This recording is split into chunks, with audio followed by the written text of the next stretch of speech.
Mesdames et messieurs, bonsoir et bienvenue dans la rétrospective des faits marquants de la semaine qui s'achève. On va commencer ce magazine par aller à l'intérieur du pays où un pacte d'entente et de non-violence est désormais signé entre les populations de Mandiana. Ce document de code de conduite est issu d'un forum de réconciliation organisé par les fils et filles de la préfecture de Mandiana pour l'entente et la paix dans cette région, secouée depuis des années par des conflits de toutes sortes. La rencontre a été une véritable prise de conscience au cours de laquelle tous les foyers de tension ont été presque éteints. Benoît Marsila. 4 jours de travaux intenses ont permis aux milliers de participants venus des sous-préfectures et de partout à travers le pays de diagnostiquer et trouver la solution à tous les problèmes qui assaillent la préfecture de Mandiana. Une région minée par des conflits domaniaux, miniers, politiques et frontaliers avec des conséquences dramatiques, de morts d'hommes et des dégâts matériels inestimables. Mandiana, plongé dans une division totale, était au bord de l'explosion.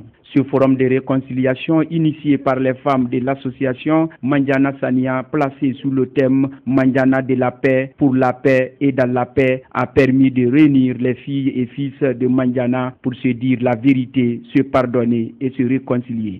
Ce forum résulte d'une véritable prise de conscience autour de la nécessité d'assainir non seulement notre environnement, mais aussi et surtout celui de nos cœurs en vue d'instaurer dans nos communautés une paix durable, condition essentiellement de leur épanouissement socio-économique.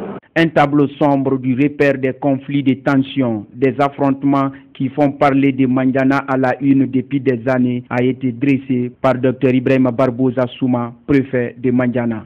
Notre préfecture était au bout de l'implosion, au bord du gouffre, vers une désintégration des valeurs sociales déjà entachées par les conséquences de ces affrontements inutiles et insensés.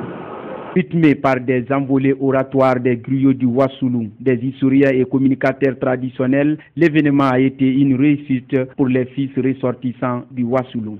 Je suis à la fois content et fier d'être venu à Mandiana pour tenter avec mes frères ressortissants de Mandiana à Conakry, Sigiri, Kirouane et Kankan, de tenter donc de résoudre les problèmes, les quelques conflits qui opposaient nos différentes localités. Nous avons réussi à éteindre tous les foyers de tension qui sévissaient dans la préfecture de Mandiana. À partir donc de l'instant, j'ose espérer que Mandiana a définitivement enterré les haches de guerre. Pour le gouverneur de la région administrative de Kankan, cette initiative doit servir d'exemple pour les autres préfectures de sa région où des conflits font rage. Vous devez être fiers de vous-même parce que cela va servir d'école maintenant. Cela va servir d'exemple aux autres préfectures. Vous êtes d'accord avec moi qu'on parle de Mandiana, mais qu'il y a aussi des problèmes et à Sigiri, et à Kankan, et à Kouroussa, et même à Kirouane. Mais qu'est-ce qu'on va dire maintenant? Pourquoi nous ne faisons pas comme Mandiana a fait? Les travaux de ce forum ont abouti à la signature d'un pacte d'entente et de non-violence, un document signé par les maires des 12 collectivités que compte la préfecture de Mandiana et les représentants des ressortissants du Wassoulou et du Mandé. C'est un reportage signé par notre envoyé spécial Benoît Marsila. C'est samedi 17 mai 2014 que le président de la République, professeur Alpha Condé, a procédé à la pose de la première pierre du projet de construction d'un pont sur la route nationale numéro 1 à côté du pont Kaka, dont la préfecture de Koya. Il est financé à plus de 12 millions de dollars USAID par le Japon à travers l'agence japonaise de développement. À cette occasion, les autorités locales, les citoyens de Koya, la société civile et les membres du gouvernement se sont fortement mobilisés. Située à la sortie de Koya, cette nouvelle infrastructure doit remplacer l'actuel pont de Kaka, vieux de plus de 58 ans en mauvais état et ne répondant plus aux normes en vigueur pour la circulation. Ce nouveau pont, selon les ingénieurs, sera un pont de nouveau standing, long de 130 mètres avec une largeur de 12 mètres. La pose de la première pierre de cette infrastructure a été une occasion pour le préfet de Koya de remercier et louer certains actes du chef de l'État. Excellence, Monsieur le Président, tous les grands chantiers ouverts ça et là constituent une illustration parfaite de votre gouvernement qui est déterminé à honorer les engagements prescrits dans le programme de société proposé à la nation guinéenne. Au cours de la cérémonie, le ministre des Travaux publics est revenu sur l'aspect technique de ce projet. C'est un pont à poutres en béton précontraint de 130 mètres de longueur, avec 3 travées de 21 mètres chacune, reposant sur 5 appuis à fondation sur pied. Fruit de la coopération guinéo-japonaise, financée entièrement par le Japon à hauteur de 12 140 000 $ américains, cette infrastructure sera réalisée par les entreprises japonaises Katahira and Engineering et Dai Nippon Construction. Ce contrat ficelé le 28 novembre 2013 devrait être livré le 30 juin 2015. Pour la circonstance, le ministre de la coopération internationale a mis un accent particulier sur la coopération entre la Guinée et le Japon. Cette cérémonie fera date dans les annales de l'histoire des relations bilatérales entre le Japon et la République de Guinée.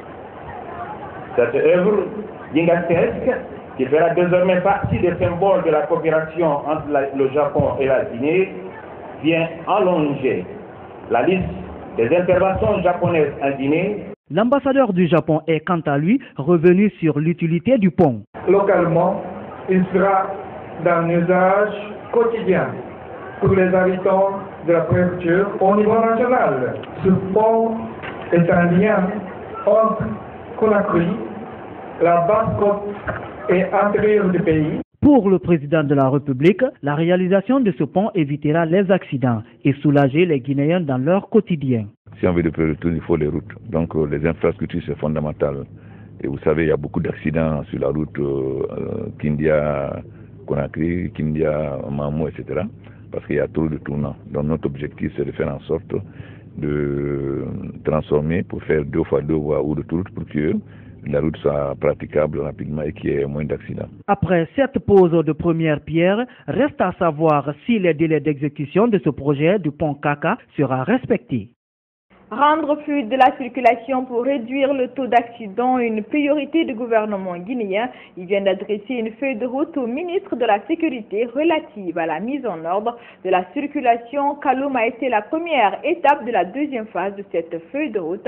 La police routière a procédé en début de semaine à l'immobilisation des voitures mal stationnées. Aïssata Kaba. 50 000 francs, c'est l'amende imposée aux véhicules mal stationnés gênant la circulation. L'opération a commencé ce lundi à Conakry, une opération qui s'inscrit dans le cadre de la feuille de route du gouvernement relative à la fluidité de la circulation. Elle consiste à immobiliser avec un sabot tous les engins mal stationnés. C'est une action pérenne qui doit continuer. Une équipe avec la pick-up est mise à disposition de cette société pour fouiller tous les endroits de Kaloum, partout où il y a le mauvais stationnement, les erreurs gênantes, de mettre le sabot. Quand on termine Conakry 1, on va évoluer vers Dixine et Matam. L'opération engagée par la police routière à travers la société de gestion des parcs, SOSIPAC, est saluée par certains usagers, alors que d'autres dénoncent la corruption dans la gestion des reçus. Je suis très content de ce qu'ils ont fait, parce que s'il y a l'ordre dans ces pays, ça va nous arranger nous tous. Mais en Guinée, il y a un problème. Aujourd'hui, ils vont le faire. Mais d'ici demain ou après-demain, tu verras encore les voitures garées encore n'importe comment. C'est écrit sur le ticket 35 000 par l'État avec étoffé. Mais quand vous barrez les 35 000 là, vous écrivez en bas maintenant 50 000. Non, ça... Sur la question, le gérant de la SOSIPAC répond. On conforme et qu'on utilise sur le terrain afin de mettre de l'ordre dans la circulation. Aussi une question de trouver de l'emploi pour la jeunesse. La police, avec l'instance supérieure, ont jugé nécessaire de mettre 50 000 francs pour tout contrevenant. Mais les prochains carnets seront dûment intitulés 50 000 francs. Conscient de la faute commise, Oumar Sidibé demande au gouvernement de construire des parkings pour mettre de l'ordre dans la circulation. Ce qu'on demande à l'État, de nous aider à aménager des coins, mettre les policiers ou bien les surveillants là où si la voiture vient, ils peuvent garer et nous faire payer aussi. Les hommes en uniforme commencent déjà à violer cette loi. Est-ce une opération dirigée contre les civils ou tous usagers de la circulation? Dans ce magazine, également une mission du FMI et de la Banque mondiale séjourne à Conakry. C'est dans le cadre de la 40e revue du programme économique appuyée par la facilité élargie de crédit au cours de séjour. Il sera question d'échanger avec les autorités guinéennes autour du programme économique pour le renforcement de la politique économique et budgétaire du pays. Mania Gondé. L'objectif de cette mission du Fonds monétaire international et de la Banque mondiale se situe dans le cadre de la 4e revue du programme économique appuyé par la facilité élargie de crédit, un programme conclu en 2011 entre les institutions de Bretton Woods et la République de Guinée. Durant son séjour, la mission va discuter du programme macroéconomique de la Guinée avec les autorités, mais aussi des perspectives pour 2014. La 3e revue a passé notre conseil d'administration en février, ce qui était très positif. Donc maintenant, c'est la 4e revue. Et donc nous venons de commencer les discussions avec les autorités sur le développement et les politiques macroéconomiques et financières jusqu'au fin décembre, le développement le plus récent et donc les prévisions pour 2014.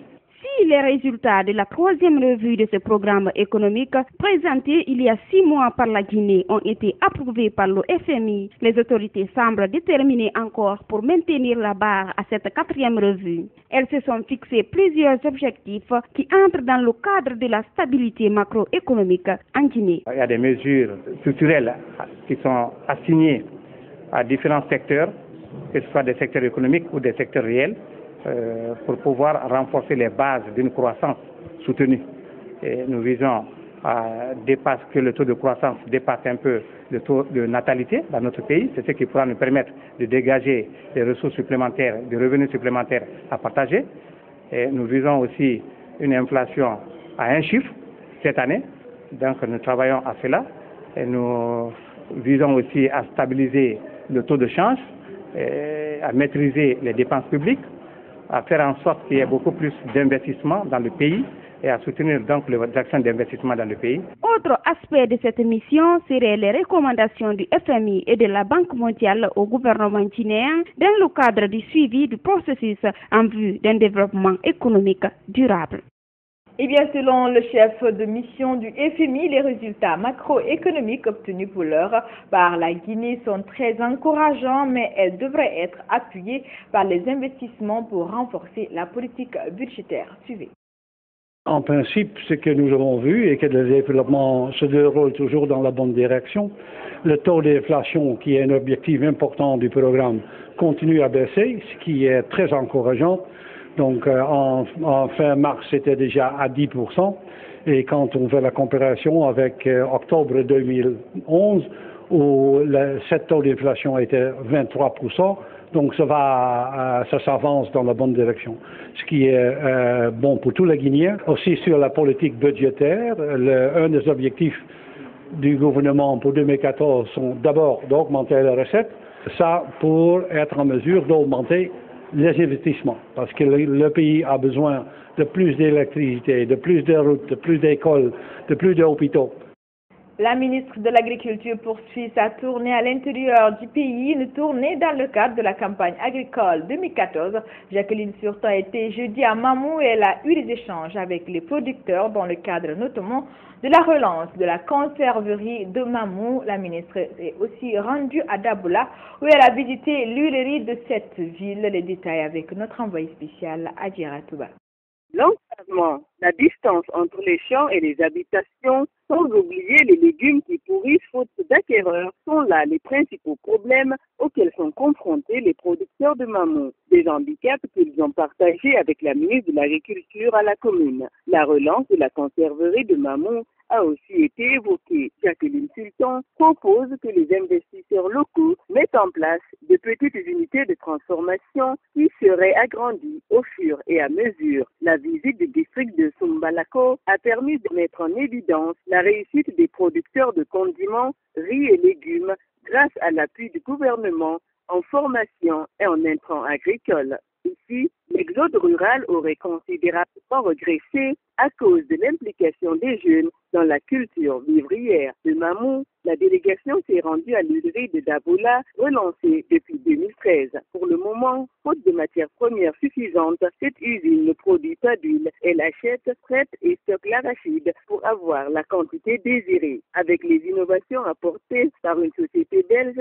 l'usine devrait fournir 50 000 tonnes d'huile d'arachide par an. Pour cela, la ministre de l'Agriculture a mis l'accent sur la nécessité de booster la culture arachidière en offrant aux producteurs des prix attractifs.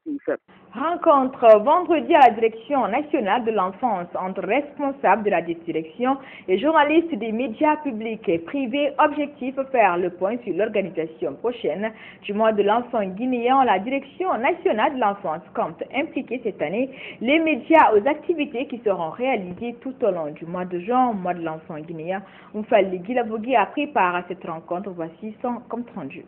Une éducation de qualité, gratuite, obligatoire et adaptée pour tous les enfants d'Afrique. C'est le thème choisi cette année par l'Union africaine pour célébrer en juin prochain le mois de l'enfant guinéen. À quelques jours, la Direction nationale de l'enfance appuie sur l'étrier. Elle compte impliquer davantage les médias aux activités retenues pour le mois de l'enfant. Nous voulons que les journalistes couvrent les événements, mais nous voulons également que les journalistes apportent des analyses qui puissent être digestibles par les uns et les autres.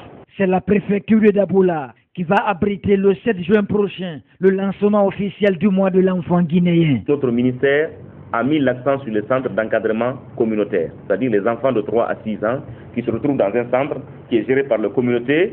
Et ce centre a pour vocation non seulement d'encadrer les enfants, donc de les mettre à l'abri des questions d'exploitation, d'abus, etc., mais aussi de faire en sorte que la maman qui doit être prise, qui doit emmener l'enfant en brousse avec tous les aléas que vous pouvez connaître, cet enfant est dans un environnement où la maman est déchargée pour faire ses activités. Et la petite fille ou la grande sœur à qui on aurait dit, bon, prendre l'enfant là, ne va pas à l'école, cette jeune fille aussi est déchargée, elle pourrait aller à l'école. Il se trouve que aujourd'hui à Dabola, cette localité a une trentaine de centres d'encadrement communautaire. Mais très malheureusement, dans cette localité, sur les 30, il n'y a que 18 qui fonctionnent. Ça devient un défi pour notre ministère. Plusieurs activités seront réalisées cette année à Dabola. Vous aurez donc la cérémonie officielle qui va être réalisée sur la place publique, donc dans la commune urbaine. Il y aura aussi la distribution de 550 jugements supplétifs pour les enfants, parce que vous savez que l'un des blocages que nous avons, des obstacles, c'est que les enfants n'ont pas accès à l'extrait de naissance. Du 8 au 12, il va y avoir 4 ateliers qui aura pour vocation de sortir d'un document de plaidoyer que nous allons présenter au gouvernement, à l'Assemblée nationale et aux partenaires techniques et financiers. Parce que nous voulons que nous n'allions pas applaudir et qu'après, les enfants de Dabola n'aient pas accès au centre, les enfants de Dabola n'aient rien. C'est la préfecture de Kindia qui va abriter la clôture du mois de l'enfant guinéen le 30 juin prochain. Autre registre de l'actualité, cérémonie de lancement officielle vendredi des travaux d'évacuation des eaux usées du bassin de Moussodougou et la remise de 2 camions hydrocureurs à l'entreprise poubelle de Conakry chargée d'exécuter les travaux. Le projet est financé par le gouvernement guinéen et la BAD à hauteur de plus de 8 millions de dollars américains. Maniankode. C'est pour assurer une bonne maintenance du réseau d'évacuation des eaux usées et des ouvrages annexes d'assainissement réalisés que ce projet a été lancé. Il devrait améliorer le cadre de vie des populations de Conakry. Financé par le gouvernement guinéen et la BADEA, il s'agit d'un projet d'assainissement du bassin de Moussodougou, un bassin qui s'étend sur 191 hectares. Il englobe les quartiers de Koléa, Domino, Lansebouni dans la commune de Matam et les quartiers de Cameroun et Kamayen dans la commune de Dixine. Sa réalisation nécessite la construction de plusieurs ouvrages avec un délai d'exécution de 24 mois. Plusieurs résultats probants seront obtenus à l'issue de la mise en œuvre du projet, notamment la construction d'un réseau d'évacuation des eaux usées sur une longueur de 23 076 mètres linéaires, la construction et l'équipement de 2 stations de pompage et la construction de 282 latrines dans les ménages. Pour appuyer ces réalisations physiques, beaucoup d'actions d'accompagnement sont programmées, à savoir la formation des agents de développement communautaire, l'animation des séances de sensibilisation dans les ménages, etc.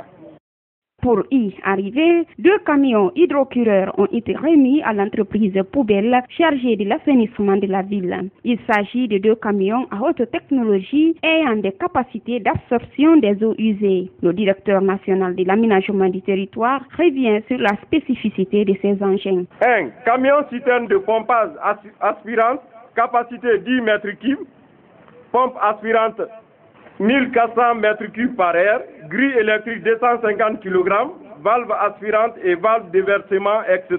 Le deuxième camion citerne est équipé aussi de pompes aspirantes à vide et de pompes à haute pression, capacité 10 mètres cubes, dont 3 mètres cubes d'eau propre et 7 mètres cubes d'eau usée. L'obtention de ces camions vient désormais moderniser l'assainissement de la ville de Conakry. Le gouverneur Soriba Sorel Camara s'est dit fier et a appelé les récipiendaires à en faire bon usage. Et puis le gouverneur de la ville, Soriba Sorel Camara, a annoncé plusieurs autres projets dans le programme d'assainissement de Conakry, notamment la pulvérisation prochaine des domiciles et lieux insalubres de la capitale, les actions qui devraient contribuer à l'amélioration du cadre de vie de la population. Suivez. Monsieur le ministre, vous avez ouvert un credo de modernisation de l'assainissement et de la ville de Conakry. J'ai l'honneur de vous informer aussi. Le ministère des TP m'a envoyé son représentant pour que désormais les études se fassent dans le cadre des curages. Les travaux d'assainissement et de construction de routes sont en vue. La Bruxelles, Carrefour Constantin et Madina doit être engagée pour être contrôlée pour que les citoyens ne vivent plus dans l'instabilité. Je suis heureux de vous annoncer aussi que Madame la ministre de l'Environnement est en train de travailler avec une société américaine en rapport avec le gouvernorat pour engager des produits chimiques à la fabrication des produits plastiques. J'ai donné par le biais de l'UNICEF des appareils de pulvérisation. On doit commencer à pulvériser les communes, les maisons, les lieux insalubres. Très bientôt, au mois de juin, l'implantation des flamboyants, des cocotiers, des rhizophora au bord des mers, ou des palmiers guinéensis pour redonner à Conakry sa belle vidette. Sur un autre plan, les 13 quartiers de la haute banlieue de Conakry, alimentés par le poste DDG de Symphonia, auront bientôt le courant électrique. L'annonce a été faite mercredi par les techniciens qui travaillent en plus de l'ancien transformateur de ce site vient de bénéficier d'un transformateur flambant neuf. Les responsables DDG ont effectué une visite de terrain. Il s'agissait d'évaluer le niveau d'exécution des travaux. EDG, Électricité de Guinée pourrait sous peu changer de fusil d'épaule dans la production et la distribution du courant électrique à Conakry. Elle vient de recevoir un transformateur flambant neuf. Ce transformateur aurait coûté 7 millions de dollars. Il vient à point ravitailler les 13 quartiers de la capitale en électricité. Aujourd'hui, nous sommes en train d'installer avec l'équipe chinoise, le CW, le nouveau transformateur. Ce poste-là alimente 5 départs. Ils alimentent 5 départs. Ce sont ces 5 départs-là qui vont recevoir le courant à partir de ce poste. Ces 2 transformateurs-là vont alimenter les 153 transformateurs qui sont installés dans les 13 quartiers, dans les zones concernées. Nous demandons à la population de respecter les consignes d'exploitation que EDG va leur donner. C'est pour leur bien-être. C'est pour cesser de vandaliser les équipements. Selon les techniciens, les 13 quartiers alimentés par le poste de Symphonia pourraient avoir le courant au mois de juin prochain. Techniquement, nous avons fini le raccordement de la mise à la terre. On est en train de poser les câbles. Et parallèlement à ce travail, on est en train de faire la régénération de l'huile qu'on va mettre dans le transformateur. Donc l'espoir est permis. On a constitué des équipes mixtes EDG, projet Caleta.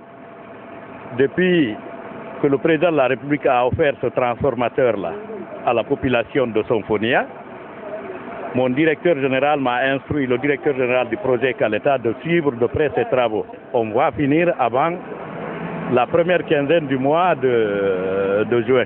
Au dire des techniciens, le projet permet d'améliorer la desserte en courant électrique, une denrée de plus en plus rare dans la capitale guinéenne. Et puis, visite surprise du ministre des Droits de l'Homme et des Libertés publiques à la maison centrale de Conakry à l'escadron mobile numéro 2 d'Amdalaï. Mercredi, objectif s'enquérir des réalités dans lesquelles vivent les prisonniers. Nino Moubalde. Ce matin, Khalifa Gassama Diaby a visité certaines prisons de la capitale, notamment la maison centrale de Conakry. Il s'est aussi rendu à l'escadron mobile numéro 2 de Hamdalaï. Après des constats, le ministre des Droits de l'Homme et des Libertés publiques, très choqué par des conditions dans lesquelles vivent les détenus. Ce matin, avec mes cadres, une visite de surprise à la prison centrale pour voir les conditions dans lesquelles se trouvent les détenus, mais aussi la situation juridique de chacun des détenus. Et laissez-moi vous dire que ce que j'ai constaté dans cette prison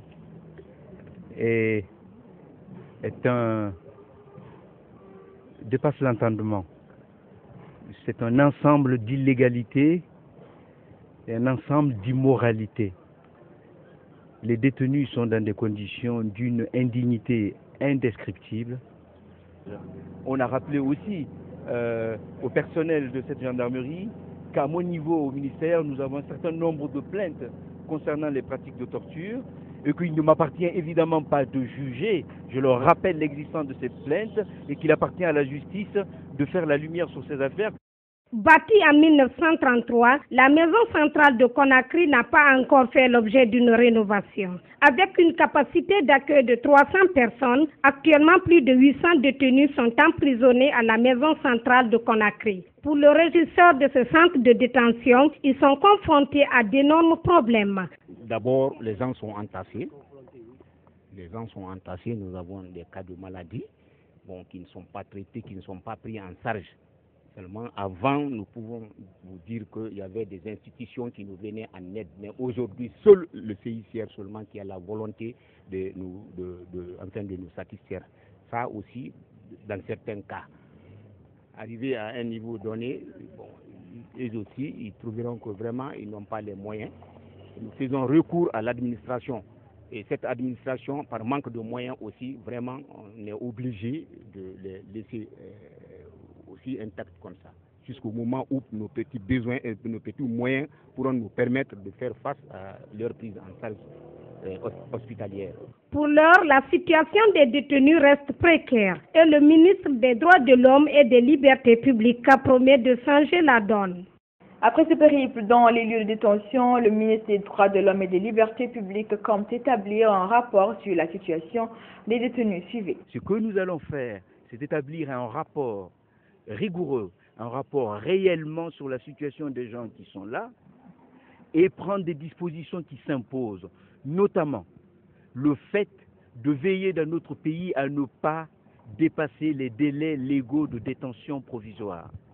Aussi, le fait de veiller à ne pas mettre en prison, puisqu'il y a énormément de gens ici qui sont dans ces cas, des gens qui se trouvent en prison pour des questions d'argent.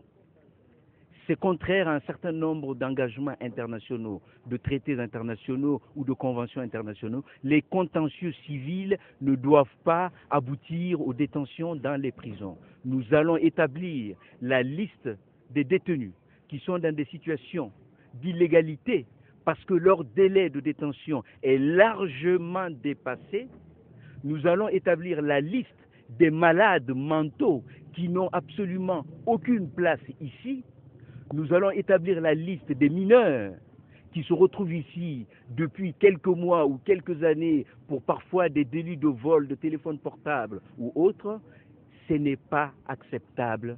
Il faut que dans notre pays, la société guinéenne, dans son ensemble, mais l'État aussi, regarde cette réalité qui est absolument nauséabonde, mais qu'on ait le courage de la regarder. Il ne faut pas qu'on se détourne le regard. Ce qui se passe ici n'est pas à la hauteur de la dignité dont on prétend être dans ce pays. Il faut que les choses changent. Les droits de l'homme, c'est pour tout le monde. Un ministre des droits de l'homme n'est pas un défenseur de ceux qui commettent des délits ou des crimes. On peut sanctionner fermement tout en traitant dignement les gens. Pour boucler ce magazine, les citoyens colères à Lambagny réclament le paiement des montants de leur indemnisation dans le projet de construction de la cité moderne de Lambagny. Des citoyens qui étaient en petit groupe le matin sur la plaine de Lambagny, puis chez le chef de quartier. Dans cette affaire, ils pointent un doigt accusateur sur le ministère de la Ville de la Construction. Ibrahima Soriari et Anthony pour le reportage. Le professeur n'a qu'à nous aider. Nous avons appris que les Chinois ont donné de l'argent. Nous ne savons pas comment ça se passe. Il n'a qu'à prendre des dispositions pour nous permettre de rentrer en possession de nos domaines. C'est le cri de cœur d'une citoyenne de Lambagny-Waria. Ici, un groupe de personnes a manifesté ce lundi matin sa colère face au retard accusé dans le paiement des indemnités des propriétaires de la plaine en construction par les Chinois. Un domaine qui servait de champ pour ces populations doit abriter désormais la cité moderne de Conakry. Elle sera construite par la société Marc Grandioso, alors que pour le démarrage des travaux, il devrait être dédommagé, ce qui n'est toujours pas effectif après 5 mois d'attente. En tant que Guinéen, je n'accuse pas la partie chinoise, mais j'accuse le gouvernement guinéen à travers le ministère de la Ville, de l'Habitat et de la Construction. Ce sont les cadres techniques là-bas qui sont chargés de faire les calculs techniques du foncier, de l'habitation.